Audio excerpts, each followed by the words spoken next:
Welcome to Nightmares Incorporated, where our goal is to ensure your sleep is anything but restful.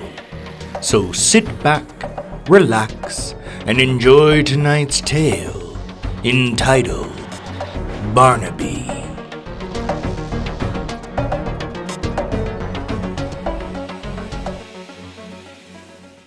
Barnaby awoke at dawn on a beautiful June morning in Bayou La Batterie, Alabama. The sun was just peeking above the horizon, telling the world good morning. The air was crisp, the morning dew decorating the grass of the fairgrounds like loose diamonds. The humidity was lower than normal, which led Barnaby to believe that today would lean towards the cooler side as far as temperature went, and that would be good for business.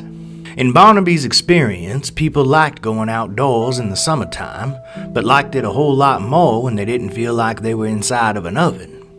If the day tended toward temperate, the people would stay out at the fairgrounds longer, and the longer they stayed, the more money they spent. Barnaby estimated that they could likely finish off the week strong if the weather cooperated all day. It was Saturday, after all, the best day for the circus, especially after a week of good shows and good fun. Folks in small towns such as this would come out in droves for the final night, as it was always the biggest and the best. Barnaby would see to that. The blow-off on the final night was always critical to repeat business when you cycle back through at the end of the season. You always left them wanting more, which is why the final performance of the week was never referred to as the ending, always the blow-off. There was no such thing as an ending in circus speak. It was always a see you next time. As the sun began its long trek across the sky, Barnaby walked the grounds, checking to be sure that everything would be ready to go for the afternoon performance. He hailed the workers who had likely risen out of bed an hour before he did, making casual but spirited conversation with each one of them. His mama used to say that he had been born with the gift of the gab, which Barnaby had to admit was true, but it served him in his chosen profession, and he always liked to make the workers and the performers that kept this train running feel appreciated. He figured that was what inspired such loyalty, as during all the time he had been the sole proprietor of the Barnaby E. Barnabas Circus, he couldn't recall a single employee skipping out on him. They were loyal to him and he to them. A family that traveled the eastern side of the United States from April to September and put on the best damn show this side of the Mississippi. Barnaby traversed the grounds of the circus with the same great anticipation for the afternoon performance. It didn't matter how long he had been in the game. He always felt the butterflies and excitement that had been his regular companions back when he first started. He acknowledged the clowns, whose faces were already adorned with paint and whose costumes were vibrant, engaging in light-hearted exchanges with them, asking about their new tricks and ensuring that they had all the props they needed. He spoke with the acrobats, already engaged in stretching and rehearsing their routines, receiving encouraging words as they prepared for their impressive aerial displays. Barnaby discussed the intricacies of their choreography and double-checked the safety of their equipment. He didn't have to do this, as they were all professionals, but he did it all the same. Each performer, from the fire eaters to the animal trainers, was met with supportive remarks or a gesture of camaraderie, reflecting a strong sense of community within the Barnaby E. Barnabas Circus Ensemble. Barnaby ensured that the fire eaters had their fuel replenished and that the animal trainers had their cages securely locked. As Barnaby carried out his inspections, his thoughts turned to his dear sister, Ethel. Her enthusiasm for the circus was evident in the joy she displayed whenever the big top showed up in town. Ethel had always been Barnaby's most ardent supporter, consistently urging him to aspire to great heights and pursue his ambitions. Her absence created a void that no amount of applause or laughter could ever fill. Barnaby took a moment to reflect on how much Ethel would have appreciated seeing him as the ringmaster of the premier circus in the South.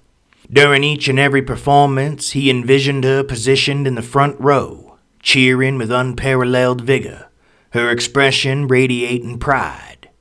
These thoughts elicited a bittersweet smile.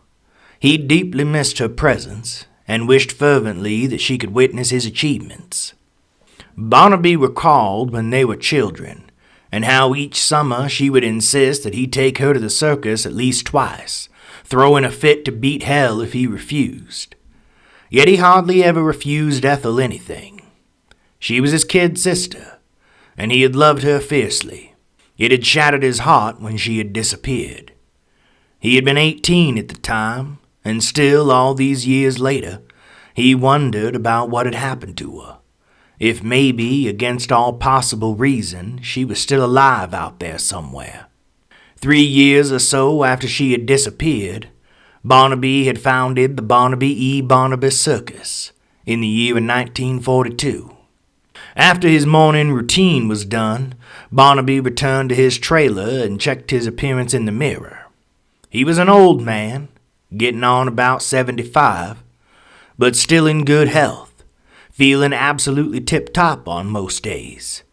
As he gazed at his wrinkled face, white hair, and lined eyes, he reflected on how during the Great Depression the circus was always an escape from the poverty and desperation of daily life. Barnaby remembered vividly how he would work any job he could find, from shining shoes to carrying groceries, to help support his family and make sure he always had a spare 50 cents. Those precious coins were his ticket to the magic and wonder of the circus, a place where the hardships of the world seemed to melt away. He could still recall the excitement in Ethel's eyes, the way they would light up as they approached the big top. It was a sanctuary for them both, a place of joy and laughter amidst the grim realities of the time. He thought about all the performers he had admired as a boy, the glittering costumes, the daring acts, and the enchanting music that filled the air. It was those memories that fueled his passion and determination to create the best circus experience for his own audiences. Barnaby allowed his heart to swell with a bit of pride as he considered how far he had come. From a boy with a dream to Barnaby Barnabas, proprietor of the best damn traveling circus there ever was. Each year, as the circus toured from town to town, he felt a deep sense of accomplishment, knowing he was able to bring the same sense of wonder and escapism to children and families who needed it, just as he and Ethel had needed it so many years ago. The thoughts of his sister were strong today, he reflected, but they usually were when he was fixing to move on from one town to the next. He wished fervently that she could witness all of this, and share in the joy that the circus continued to bring to so many. "You always was the sentimental one," she spoke within his mind. This was not unusual. Throughout the years he would hear her from time to time, although when she spoke it wasn't the voice of the child who had vanished, but the voice of a grown woman. Barnaby figured that was caused by his own mind, imagining how the woman she would have become might have sounded. Adjusting his jacket and straightening his tie, Barnaby took a deep breath. The show must go on, and he would ensure that it was a spectacular one. With one last glance in the mirror, he stepped out of his trailer, ready to face the day and carry on the legacy that had begun with a shared love of the circus and a determination to make every performance unforgettable. The afternoon show went off without a hitch, as it so often does, although Barnaby did notice that Raoul did drop one of the bowling pins during his juggling act, but improvised the mistake into a comical pratfall, sending the rest of the pins flying as he slipped on the one he had dropped and fell flat back to the dirt floor of the big top with his legs shooting straight up. It had drawn quite a laugh from the audience, and Barnaby reminded himself to compliment the man for his quick thinking and suggest that Raoul add it to his act every once in a while, provided that his back was up to it. Afternoon shows were all about driving up interest in the evening show. You gave them just enough to make them want to see the rest. You sent out the clowns to do their usual shenanigans, but not all of the clowns. You had 'em juggle, run some slapstick, and keep the audience laughing between acts. The acrobats would do an abbreviated version of their act, throwing in just enough danger to whet the audience's appetite for what death-defying feats would be attempted for the evening show. The animal trainers would get a bit of time to shine as well. Equestrian acts featuring some trick riding, monkeys riding little bicycles and doing a few tricks, but that was about it for the afternoon shows. Mabel and Merkel, the two elephants Barnaby had procured, were strictly saved for the main show. And of course, Barnaby would close out, doing a little song and dance, shucking and jiving, singing and talking 100 miles an hour like an auctioneer, leaping into the air, clicking his heels together as the audience roared their approval at seeing a man his age move so gracefully. Running through a shorter version of his own act and skipping the story of how he had founded the Barnaby E. Barnabas Circus, Barnaby would invite the audience to join them again that evening. He'd be breathing hard, his chest expanding and contracting as if he had given them all he had. But in the end, that was just part of the act. Barnaby hardly ever got tired, and he always felt younger than his appearance suggested. However, the audience always ate the illusion up, and that's why it stayed in the act. As the customers filed out of the big top once the afternoon show had concluded, Barnaby already began thinking about the night show. This would be their last night in Bayou the Battery, so they had to go out with a bang, ensuring that the crowds would eagerly be waiting when they returned at the end of the year. "How was that?" Barnaby asked quietly while he watched the people leave. His voice was quavery, almost sounding like an old Southern man on the verge of tears. He exaggerated it a bit during his performances, of course, giving folks a caricature of a Southerner. "It was a good routine, Barnaby," the voice of Ethel answered within his mind. "I liked the part where you did the little spin on your tiptoes. Was that new?" "Yes, it was. Thought of it on the spot." "I wish you wouldn't insist on telling jokes, though," she said ruefully. "They really aren't that funny." "I think that's what makes them funny," Barnaby replied. There was no further reply, which disappointed Barnaby, but also relieved him a little. He always thought about Ethel, and sometimes heard her imagined voice in his mind, but it always got worse on the last 2 days in a town. Not only would she talk more, but he felt compelled to talk to her more, which he never did other than those last 2 days. "Maybe it's because you still get nervous on the last couple days," he thought to himself. "That despite all your success over the years, you still worry that one bad show will bring it all crashing down on your head. So you talk to yourself to calm your nerves, and you pretend that you're talking to Ethel because it makes you feel better.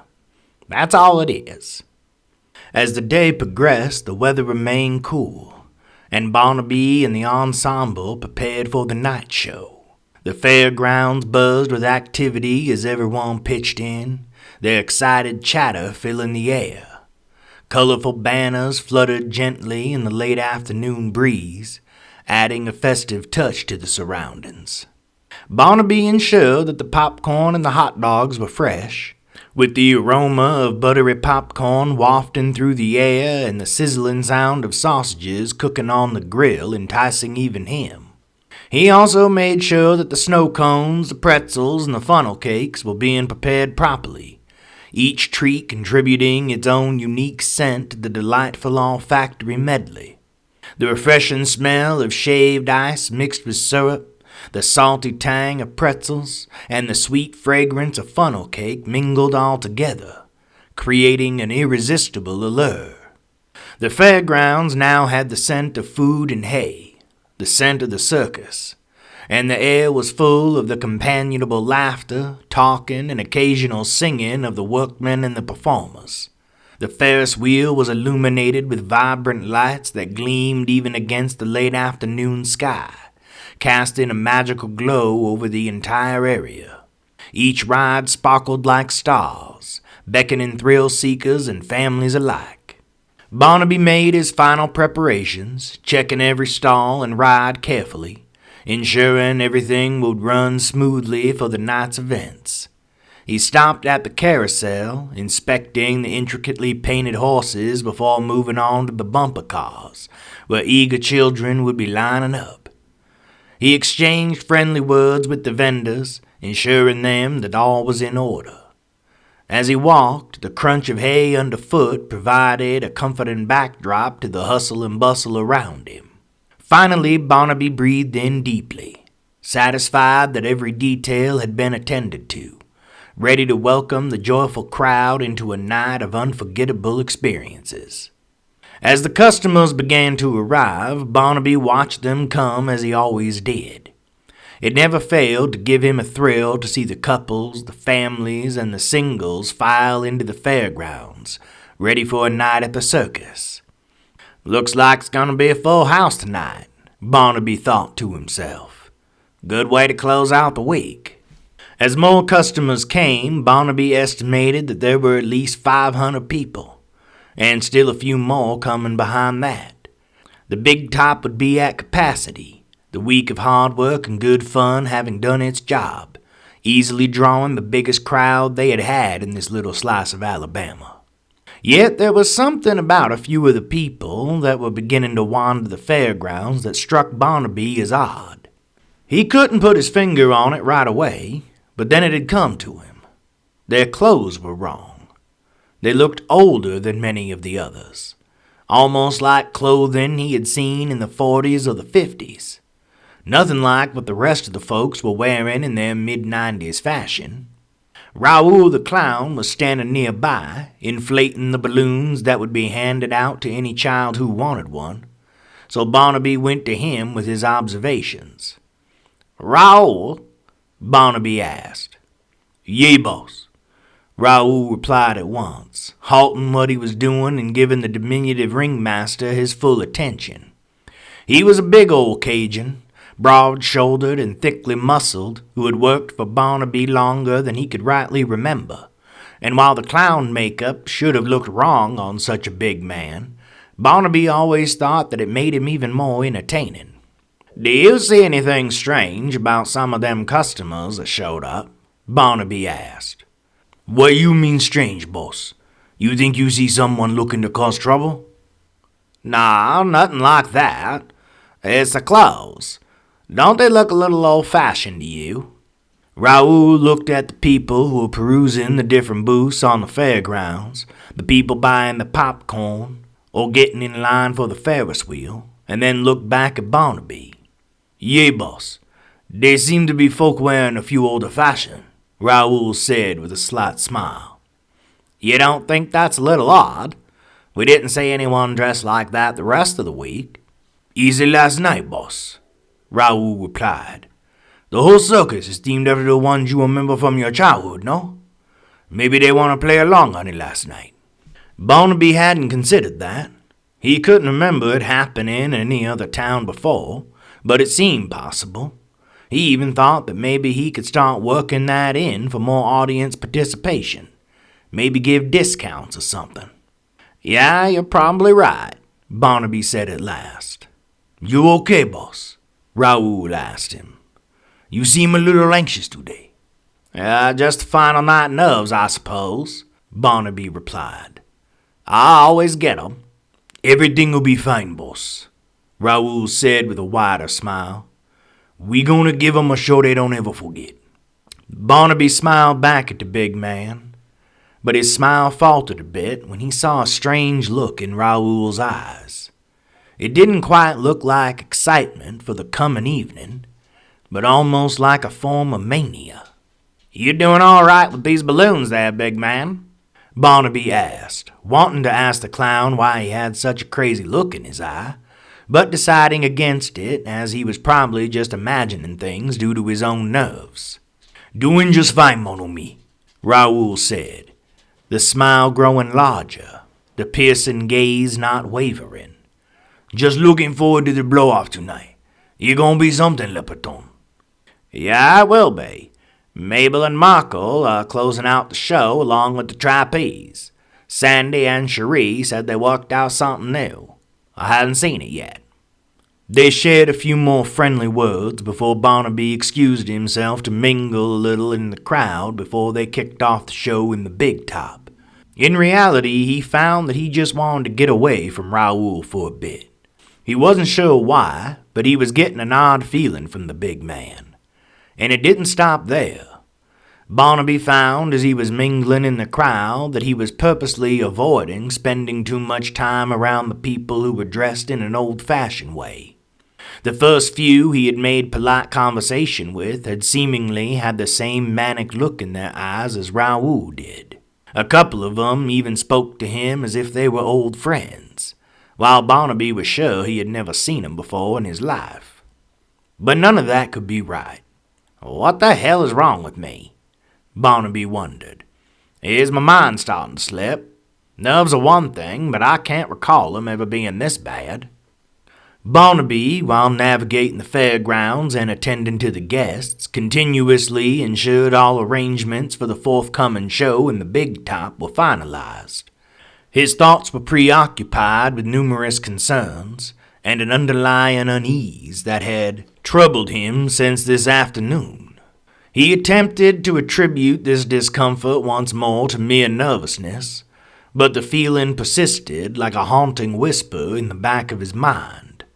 As he moved past the vibrant tents and busy vendors, Barnaby noted that some fairgoers appeared to be glancing at him peculiarly. Their eyes exhibited an unusual intensity, reminiscent of what he had seen from the others before. These glances seemed to be observing his every move, like predators stalking their prey. Although he endeavored to dismiss these observations as figments of his own imagination, doubts remained, gnawing at his mind. At one point, Barnaby thought he saw a man in a long black coat, with what seemed to be skeletal makeup on his face, observing him from afar. This sight momentarily startled him, and upon blinking, the figure was no longer there. The air seemed to grow colder, and Barnaby felt a chill run down his spine. He consciously tried to dispel any errant thoughts of deception by his own mind, but the unease clung to him like a shadow. Resolutely, Barnaby took a deep breath and continued performing his duties, greeting guests and chatting with performers with a composed demeanor. He passed by the animal tents where the handlers were busy preparing the majestic horses for their acts. The sounds of laughter and anticipation were all around him, and he tried to focus on that instead. Barnaby paused at the clown's tent, where colorful characters were donning their oversized shoes and applying makeup in front of funhouse mirrors, the distorted reflections seeming to mock him, their expressions twisting into sinister grins. Despite the persistent sensation of being observed, he committed to ensuring that the evening would be memorable for all attendees. The success of the event necessitated maintaining his composure, yet a lingering feeling of dread accompanied him as he made his rounds, a silent shadow that refused to be shaken off, whispering dark promises of what the night might bring. When the time came to start the show inside the big top, however, Barnaby had put most of these thoughts and his anxieties behind him. He was a showman, he was a professional, and at 75 years old he had more vigor than a man half his age. "You get a hold of yourself now," Barnaby chided himself as the customers filed into the big top, filling the benches from top to bottom. Nothing was wrong with Raoul, and nothing was wrong with those people you were talking to. It was all in your head, old man. It was the same dread of fucking up and destroying all you have made in one go. That's all it was. Now it's showtime. So leave anxiety at the door. It'll be waiting for you when you're done. The lights went up, the music swelled. The clowns under the big top were doing their job of entertaining the people while everyone found their seats. The people were clapping and laughing at the antics, and once everyone had their seats, Barnaby made his way to the center ring. Scooting on his feet like a Southern Baptist preacher, throwing in a twirl and a heel kick at the end for good measure, Barnaby took center stage with the crowd roaring in approval, all of his misgivings from earlier having vanished. "Welcome to the Barnaby circus!" he cried as he threw his arms wide. The applause and the cheering grew louder. "You folks have been so good to us here in Bayou La Battery, and we have put together one heck of a show to thank you for your hospitality. We got the best clowns in the world, contortionists that'll make you wonder where the limits to the human body actually are, death-defying acrobats, the strongest strongman you'll ever see in your life, and so much more. So put yourself at ease and enjoy the show."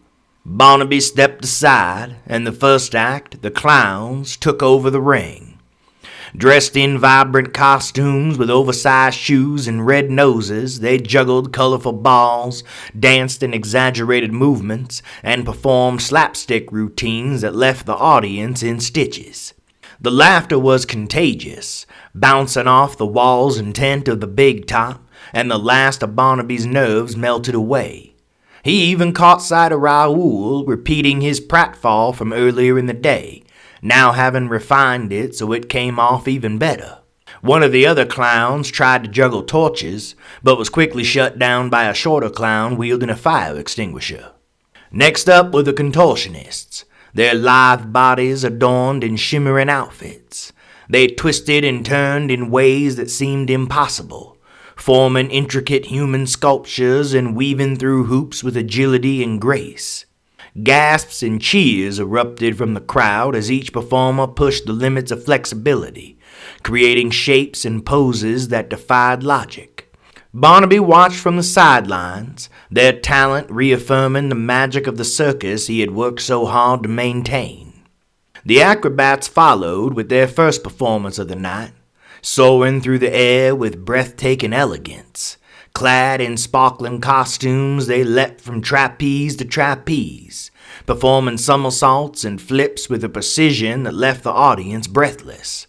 Their synchronized movements and daring feats of aerial agility were a testament to their dedication and practice. Barnaby marveled at their skill, knowing the hard work and perseverance behind each flawless move, and wondering what in the hell they had cooked up to close out the show. Then came the strong man, a towering figure of muscle and strength, clad in a striped singlet. He lifted barbells and dumbbells that seemed impossibly heavy, bending steel bars and performing other feats of brute force. The crowd roared with applause, amazed by the sheer power displayed before them. Barnaby could see the awe in their eyes, and it brought a smile to his face. The equestrians were the final act before Barnaby's return to the ring. Elegantly dressed in riding attire, they guided their horses through complex routines, showcasing harmony and trust between rider and steed. They performed jumps, pirouettes, and formations that captivated everyone, adding a touch of grace and sophistication to the evening's excitement. The rhythmic clatter of hooves against the sawdust floor added a musical element to their performance. As the equestrians finished their act, Barnaby felt a deep sense of fulfillment wash over him. His earlier anxieties were now a distant memory, replaced by the joy and energy of the night's success. It was time for him to take the center ring once more. Barnaby returned to the middle of the ring, his steps light and confident. The crowd erupted in cheers, their appreciation and admiration fueling his spirit. The music swelled again, and Barnaby let the music take him, as he broke into an energetic little jig, something that could be considered a cross between soft shoe, the Charleston, and eccentric dance, even throwing in some rubber legs for good measure. The crowd stomped their feet and clapped their hands in time with the music and cheered with approval as Barnaby danced his way around the center ring, his movements precise and light, moving with a speed and energy that many would not believe him to have upon first seeing his slight frame and aged face. Doing another shuffle walk back to the center of the ring, Barnaby engaged with the audience yet again. "Are we having a good time or what?" he queried. The crowd roared their affirmation. "I want to tell you folks just how much we've enjoyed our time here in this enchanted little corner of Alabama. So many interesting people I've met during my time here. I went down to the docks just the other day, and I even met a pirate." The crowd laughed and clapped, and within his mind, Barnaby thought he could hear Ethel groan. "I mean it, an honest-to-God pirate," Barnaby continued, "with a peg leg, a hook hand, eye patch, and everything. I asked this young man if he wouldn't mind telling me how he had lost his leg. He said, 'Of course I will. It was the worst storm I'd seen in my whole life, so I tied a rope around my leg and lashed it to the boat in case I was thrown overboard. Well, I was thrown overboard, but the rope kept me connected to the boat. But it busted up my leg so bad they had to cut it off and give me this peg.' I was shocked, and I apologized for the hitch he now had in his giddy-up, and then I inquired about how he had lost his hand, and this is what he told me. It was another bad day at sea. The wind was blowing, the sea was choppy and rough, rain falling like the world had never been dry. I tied my hand to the wheel of the ship so I could keep her steady. It worked, but it busted up my hand so bad that the surgeon couldn't save it and had to cut it off, so they gave me this hook in return." "My God, sir," I said, "you certainly have been through the walls. Now, if you don't mind me asking, how'd you lose your eye?" So he replied, "Oh, it was the most beautiful day I had ever seen on the sea. The waters were calm, the sun was shining, there was not a single cloud in the sky. I looked up to enjoy the beauty of nature, and a seagull pooped in my eye." "You lost your eye to seagull poop?" I asked him incredulously. "No," the pirate answered. "It was the first day with my new hook." The crowd laughed, as did Barnaby. He loved that joke, and in his mind he clearly heard Ethel groan. "But on a more serious note, I want to thank each and every one of you for joining us here tonight. When I started the Barnaby Circus 50 years ago, I was only a man of 20, just beginning to find my way in the world. I was motivated to do so by my sister Ethel. She loved the circus even more than I did. Hell, when we were kids, she used to go out to the field where they would set up the circus when it came through town each year, whether it was there or not. She would run around pretending to play games and watch the clowns dance, her imagination giving her all the entertainment she needed. And that's what the circus always was to us, a place where the imagination could run wild, a place where people of all ages could be kids again, a place where—" "You're telling it wrong, Barnaby." That was Ethel's voice again, but this time it had come from Barnaby's own mouth rather than inside his head. Barnaby froze, but not by his own doing. He simply couldn't move. He could still see the crowd, their faces surprised by the sound of a woman's voice coming out of his mouth. Many of them were looking eager to see where this was going and impressed by his vocal mimicry. But there were others in the audience, the people in the strange clothes to be exact, that looked more than eager. They looked like they had been waiting for this. Barnaby was shocked when his body began moving on its own, walking closer to the edge of the ring, to engage with the crowd more directly. "You folks will have to excuse my brother," Ethel spoke from Barnaby's mouth again. "He sometimes prattles on without really saying much. Our mama used to say that he was born with the gift of the gab, but sometimes I just think he enjoys the sound of his own voice." The crowd laughed and cheered, clearly amazed by what they thought was a vocal performance. Inside his mind, Barnaby strained and tried to retake control of his body. This was wrong. Something was wrong, and he began to fear that this had happened before. It felt too familiar to be new. "Oh, where are my manners?" Ethel continued. "I haven't introduced myself. My name is Ethel. I'm the E in Barnaby Barnabas, and while I'm sure my big brother was about to tell you folks a lovely version of how this very circus came to be, it wouldn't have been quite true. But that's not really his fault, as he doesn't quite remember. He's getting a little up there in years, you know." The crowd again laughed, enjoying the vocal performance along with the self-deprecating humor. But trapped within his own mind, feeling his own body being moved like a puppet, Barnaby could feel old memories coming back, and they filled his heart with fear. "You see, he was correct about me going out to the field where they used to set up the circus every year," Ethel continued. He'd follow me out there 'cause he was a good big brother, and it was his job to protect me. And he'd always take me to the circus when it came to town, because if he didn't, I'd throw a little hissy fit until he did. The crowd laughed again as Barnaby's body made an exaggerated gesture to illustrate throwing a fit. But Barnaby didn't see the humor. Yeah, he thought within his own mind. A hissy fit's one way to put it. He remembered a couple of those fits. Like one time when he had told her he just didn't want to go. And over the next couple of days, a few dogs from the surrounding area went missing. Barnaby distinctly remembered seeing Ethel washing off a skinning knife more than once during that time. Or another time when he had been unable to take her when she wanted to go because he had to work, and when he had returned home, he had learned that one of her playmates had been injured, the poor thing passing away from her injuries a week later. I think I knew then, Barnaby thought with despair. I knew something was wrong with her, that she was broken, that she was bad, but I couldn't admit it, even to myself, because she was also my sister, and I loved my sister. But while Barnaby thought I was only using my imagination to entertain myself, that was only 'cause he couldn't see what I saw. Ethel was continuing.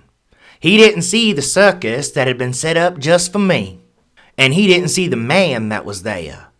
The man with the skull face, I called him, 'cause I never really learned his name. I only knew that he was kind, and that he'd let me ride the rides for free, and he'd let me play with the clowns and pet the horses and other things that lived in that field with him. The poor man was trapped there, you see, the circus too. But he told me that they didn't have to be, that all they needed was a vessel, and then the circus could travel anywhere, and while he had bigger plans for me, if I could help him find a vessel, I could live at the circus forever. And I told him I knew just the person. She continued to talk to the audience, their laughter sounding a little confused now, with the exception of the people who were dressed differently. They were laughing as if they were listening to a well-loved story that they had heard 1,000 times before. Barnaby didn't need to hear it, however, as he now remembered it all too well. He remembered that final night in the field. He had been 18 years old. The final night that he was still himself. The final night that he was completely human. Ethel had run back to him, which wasn't surprising. She knew that he always followed her. To protect her, yes, but also to stop her from hurting anyone else if she took the mind to, as she so often did. Barnaby recalled Ethel informing him of her intention to join the circus and requesting his presence to ensure her safety. Initially, Barnaby had declined, suggesting that she was only imagining the circus and that it was time to go home before their parents noticed they were missing. However, Ethel had persisted, asserting that it was real and expressing her determination to leave regardless, that their parents weren't worth a shit. Their daddy was nothing but a drunk and their mama was no better. That was why Barnaby had to work to support their family. That was why he was the only one she even remotely liked. Concerned for her welfare and believing that the delusion would dissipate if he acquiesced, Barnaby ultimately had agreed. Upon agreement, Barnaby remembers observing the circus in full display before him. The lights illuminated the night sky in a kaleidoscope of colors, casting long shadows that danced ominously around him. His eyes had grown wide as he saw what Ethel must have been seeing all this time. And he remembers with a feeling of crushing defeat that he had known it was already too late to take back his mistake. He remembers how the eerie sounds of demonic laughter penetrated his senses, reverberating through the air and sending chills down his spine. He recalls witnessing entities that were not human dressed as clowns, their painted faces twisted into grotesque smiles that seemed to hide unspeakable secrets. Skeletal horses pranced around, their bones scraping with every step, creating a macabre symphony of sounds, while other unidentifiable creatures lurked in the shadows, their eyes glowing ominously and tracking their every move. But worse than all those horrors combined, he remembers seeing the man with the skull face and a long black coat, who seemed to command the entire spectacle with an aura of sinister authority. The man smiled and laughed, a chilling sound that seemed to freeze Barnaby's heart. And then Ethel embraced her brother with a force that felt both desperate and determined. Inexplicably, she merged into his body. A surreal sensation that left Barnaby feeling hollow and profoundly altered, as if part of his humanity had been irrevocably taken away and replaced with something else. And when he had returned home that night, he remembered what she had made him do to their parents, using their blood to seal the deal with the skull-faced man. Ethel was finishing addressing the audience, telling them much of what Barnaby had only just remembered. Many of the people were now shifting nervously, obviously not seeing the humor in her macabre retelling. But that didn't matter. It was already too late. And Barnaby knew what was going to happen next. "Ethel, please don't," he begged within their shared mind. "Please don't hurt 'em, Ethel. Not again. They're good people." "They might be, big brother," she answered him. "But even the dead gotta eat." Barnaby's torso then parted like a curtain. There was no pain. There never was. There was only the horror of the dog's head covered in black fur that came out from the hole in his chest. The insanity of the humanoid body that it was attached to that was twice as tall as the man it was emerging from stepping out. This thing that was Ethel, breathing in the fear of those who were present, and roaring with anticipation. Barnaby's vision changed as he was now looking through Ethel's eyes, the world tinted red. He saw that the clowns had changed as well, their bodies appearing spider-like, the contortionists and acrobats having changed into horrors beyond his worst nightmares. Members of the audience, the ones in the old-fashioned clothing, were revealing their true selves as the people around them screamed in horror. The flesh of these others falling off, and what remained turning gray, their teeth growing sharp.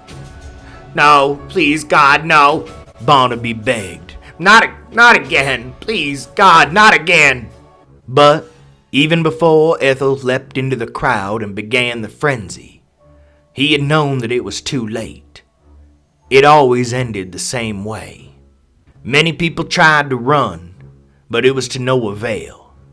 With tooth and claw, Ethel tore many of them apart, shoving chunks of their flesh into her gaping maw, Barnaby mentally retching at the taste of blood within his mouth. The clowns, the zombie members of the audience, and the other horrors followed suit, brutally attacking all those who attempted to flee, and feeding upon their flesh. Screams filled the big top, but none were louder than Barnaby screaming within his own mind. "Stop, Ethel!" he was yelling. Stop this right now!" But she didn't stop. She mutilated, she mauled, she fed. She was a monster. Always had been. And that night in the field, the skull-faced man had given her a form which had matched her blackened heart. And Barnaby could do nothing but bear witness to the horror, for that was his punishment, as Ethel had told him the first time this had happened. "The dead feed upon the living, dear brother, but the skull-faced man feeds upon you." And it was true. The demon fed upon his horror, his misery, his desperation. Barnaby knew that was why at the age of 75 he still felt like a man of 20. The skull-faced man was slowing his aging somehow. Barnaby didn't believe that he was immortal. He didn't think that the skull-faced man had that kind of power. But he knew that he would live far longer than a normal man. The question was, how long? 150 years? Maybe 200? As long as the skull-faced man could manage, he was sure. But how long would that be exactly? How long would he be trapped within this living hell? Because that's where he was, he knew. He was in hell. And why? Not because he had been a bad person. Only because he had loved his sister. Only because he had refused to see the monster that she was. The screams continued. Blood covered the hay on the floor. The roars of monsters filling the air. The slaughter was brutal and short, as it always was. A feeding frenzy of monsters. When it was over, the parts of bodies that had not been consumed were placed in a pile in the center of the fairgrounds and lit ablaze. The creatures from the world between danced and cavorted around the bonfire while they howled at the night sky. And standing before the bonfire, presiding over the carnage, was the skull-faced man, watching the monsters that were to him as children, and smiling at Barnaby through Ethel's eyes. Barnaby, his vessel, his prisoner, his link to this world. Within his mind, Barnaby was weeping. "I'll stop it," he said to Ethel. "Even if I have to kill myself, I'll stop this. I'll stop you." "Hush now, big brother," she answered sweetly. "You won't do no such thing. You'll forget, like you always do. That way the flavors are fresh the next time the skull-faced man needs to feed." "How could I forget this?" Barnaby asked, bewildered. "How could I ever have forgotten this?"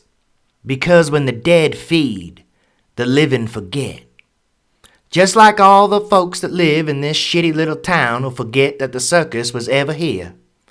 To them, all these poor souls will have vanished without a trace.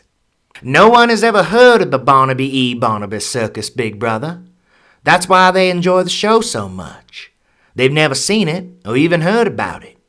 It always seems as if you just came out of nowhere with the best show they have ever seen. And you have put together a mighty fine show, big brother. I'm awfully proud of you. Now hush, and go to sleep, Barnaby.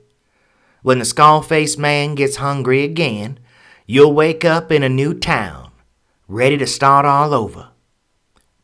"You're a monster," Barnaby said weakly. He knew that everything she said was true, so it was all he could manage. "Yes, I am," Ethel agreed. "But I love you all the same, big brother. Now sleep." The world faded away as Barnaby's consciousness shut down, the howls of monsters following him into his slumber. Barnaby E. Barnabas awoke at dawn on a beautiful Monday morning in July in Baton Rouge, Louisiana. He stretched his back, hearing a satisfying series of pops as he did so.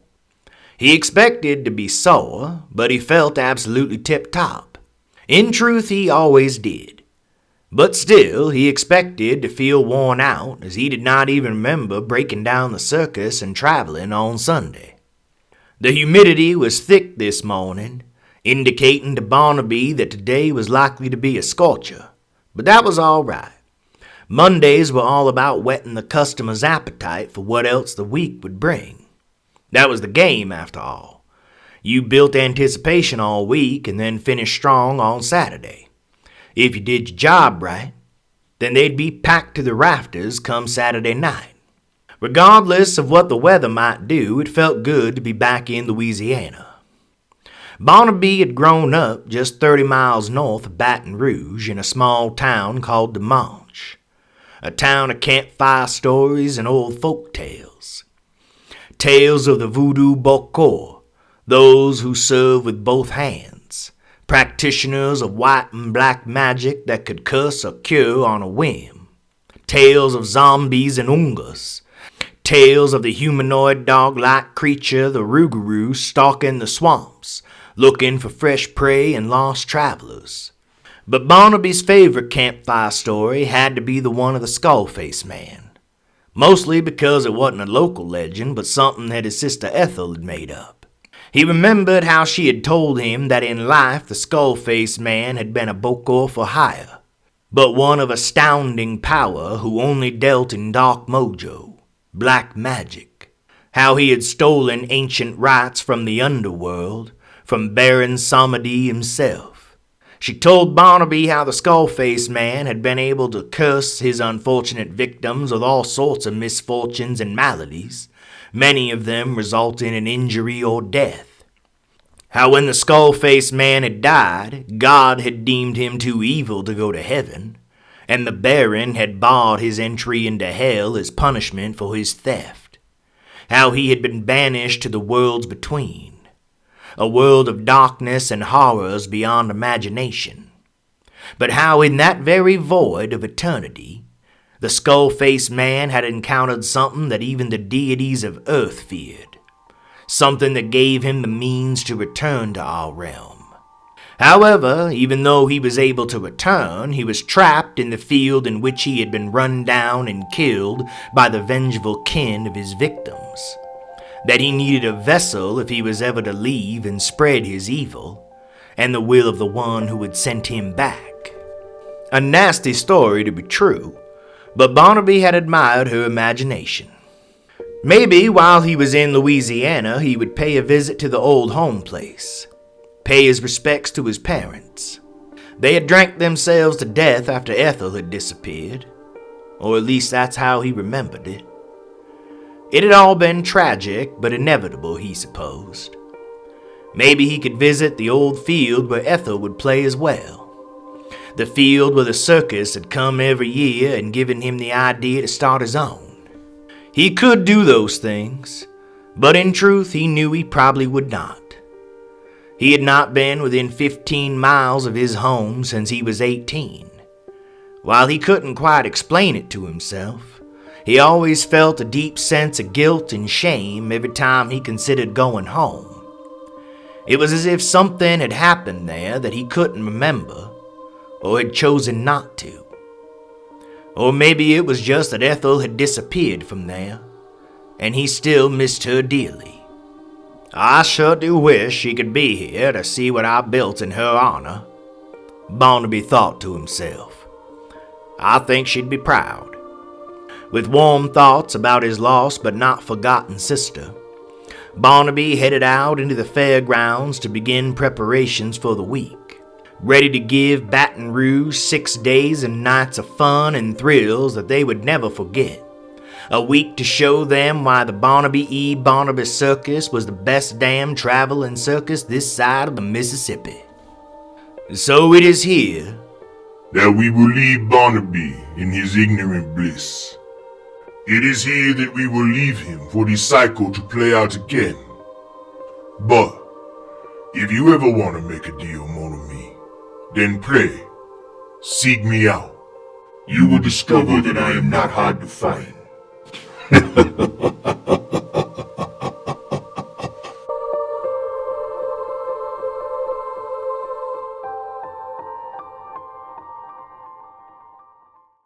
Thank you for joining us here at Nightmares Incorporated, and we look forward to seeing you next time when we bring you another original story.